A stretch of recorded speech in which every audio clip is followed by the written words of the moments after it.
Electro, G. Greg. What do you got in there, boy? Electro. What am I doing with my life? Techno travel. My life was like a spaceship without landing gear. 7 years. And like a dream within a dream, I had no idea where the spaceship was taking me. There was no flight plan. Launched 7 years, and the gear, the instruments that guided me, orbiting. I made several attempts at landing, investigating new terrain, seeking atmospheres of sunshine, and avoiding the rain. This is one of the benefits of nomadic living. And computers intensified the process. Migrational.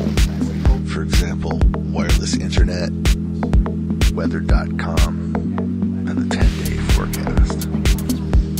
I'd pretty much stick to the beach, but if there was rainy weather on hand, you could pretty much bet that's when I'd be in town running my errands. And the years snuck right up on me. While this lifestyle gained longevity, jettisoned swiftly against the mainstream. Observations of digital nomad. Not really underground as much as being in a submarine. I was orbiting LA, sub-mainstream, investigating the possibilities, seeking alternative ways of living in perhaps the world's most artificial city. Not enough just to be a nomad. I had to carry my studio around with me. Because creativity is funny. Because inspiration is fleeting.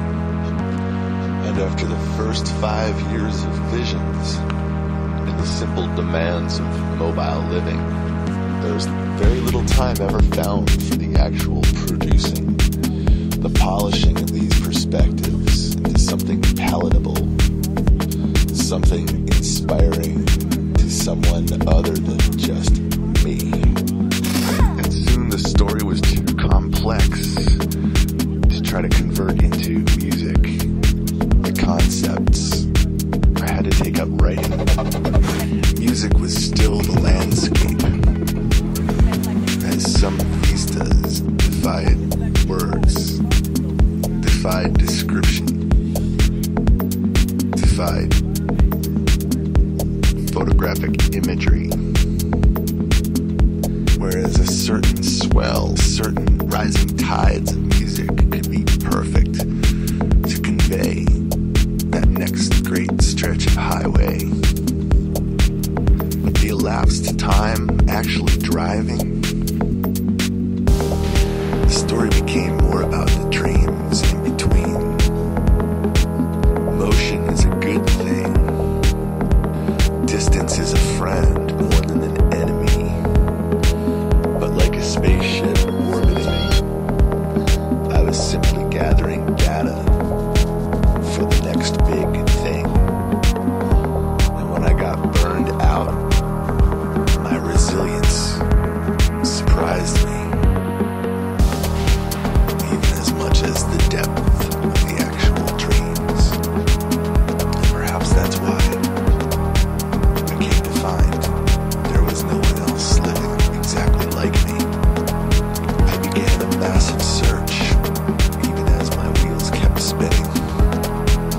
Is there anyone else orbiting, living off solar power, looking to be transmitting?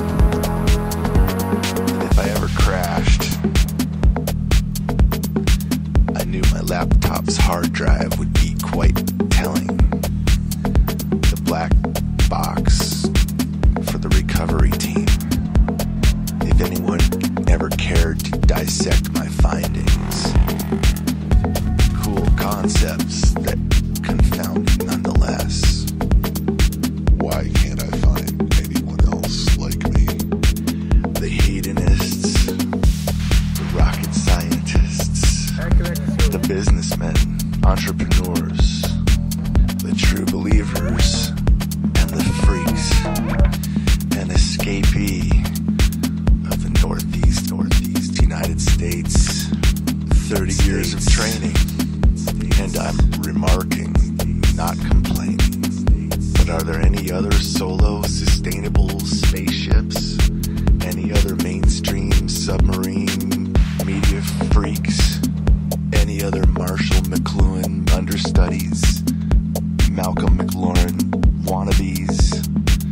Sex Pistols, Bob Dylan, Jim Morrison's fascination with death, raised up as a reminder of life. And on the cyber side of things, these new amazing machines, electronically induced ideas,